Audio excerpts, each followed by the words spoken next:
Jika tidak lebih baik, maka lebih baik tidak saudaraku. Dalam hidup ini jika tidak lebih baik, maka lebih baik tidak. Jika kesendirian dapat membuat kita senantiasa menjadi lebih baik, dapat membuat kita lebih dekat dengan Allah Azza wa Jalla, maka kesendirian itu lebih baik daripada berkumpul banyak orang tapi penuh dengan ketidakbaikan. Jika kekurangan harta, kemiskinan, tidak memiliki gelar, jabatan dan kekuasaan membuat kita senantiasa bersyukur kepadanya, senantiasa mengingat namanya, maka kemiskinan, tidak adanya gelar, jabatan dan kekuasaan itu lebih baik daripada kekayaan, gelar, jabatan dan kekuasaan yang membuat kita lalai dan lupa kepada Allah Azza wa Jalla, berperilaku sombong, berbuat semena-mena dan zalim terhadap hamba-hambanya. Saudaraku, Allah Azza wa Jalla berfirman, "Wahai orang-orang yang beriman, jadilah kamu orang yang benar-benar penegak keadilan. Menjadi saksi karena Allah biarpun terhadap dirimu sendiri atau ibu bapa dan kaum kerabatmu. Jika ia kaya ataupun miskin, maka Allah lebih tahu kemaslahatannya. Maka janganlah kamu mengikuti hawa nafsu karena ingin menyimpang dari kebenaran. Dan jika kamu memutarbalikkan kata-kata atau enggan menjadi saksi, maka sesungguhnya Allah adalah Maha mengetahui segala apa yang kamu kerjakan." Quran Surat An-Nisa 135. Pada ayat yang lain Allah Azza Jalla juga berfirman, "Sesungguhnya Allah menyuruh kamu menyampaikan amanat kepada yang berhak menerimanya, dan menyuruh kamu apabila menetapkan hukum di antara manusia supaya kamu menetapkan dengan adil. Sesungguhnya Allah memberi pengajaran yang sebaik-baiknya kepadamu.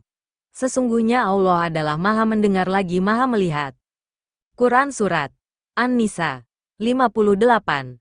Saudaraku, Rasulullah Shallallahu Alaihi Wasallam bersabda bahwa ada 7 golongan orang yang akan diberikan naungan perlindungan di akhirat.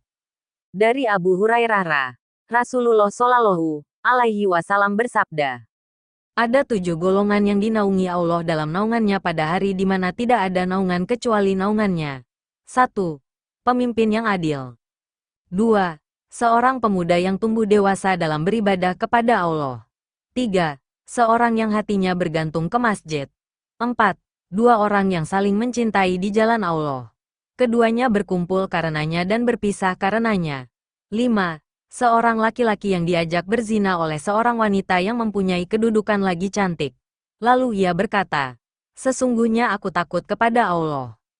Dan 6. Seseorang yang bersadakah dengan satu sadakah lalu ia menyembunyikannya sehingga tangan kirinya tidak tahu apa yang diinfakkan tangan kanannya. Serta 7. Seseorang yang berzikir kepada Allah dalam keadaan sepi lalu ia meneteskan air matanya. Hadis riwayat Bukhari Muslim. Allah Azza wa Jalla memerintahkan agar kita berlaku adil dalam firman-Nya. Maka karena itu serulah mereka kepada agama ini dan tetaplah sebagaimana diperintahkan kepadamu dan janganlah mengikuti hawa nafsu mereka dan katakanlah, aku beriman kepada semua kitab yang diturunkan Allah dan aku diperintahkan supaya berlaku adil di antara kamu. Allah lah Tuhan kami dan Tuhan kamu. Bagi kami amal-amal kami dan bagi kamu amal-amal kamu. Tidak ada pertengkaran antara kami dan kamu. Allah mengumpulkan antara kita dan kepadanya lah kita kembali. Quran Surat As-Syura 15. Saudaraku, sesungguhnya semua karunia dari Allah Azza wa Jalla. Kita hidup hanya untuk mengabdi dan menghamba kepada Allah Azza wa Jalla. Tidak boleh mengabdi pada sesama hamba meskipun ia sedang berkuasa dan otoriter.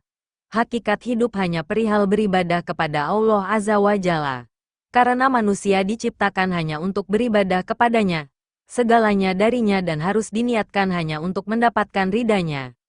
Karena, jika Allah Azza wa Jalla yang menjadi tujuan kita maka tenanglah hati dan jiwa ini menjalani setiap pahit manisnya episode kehidupan.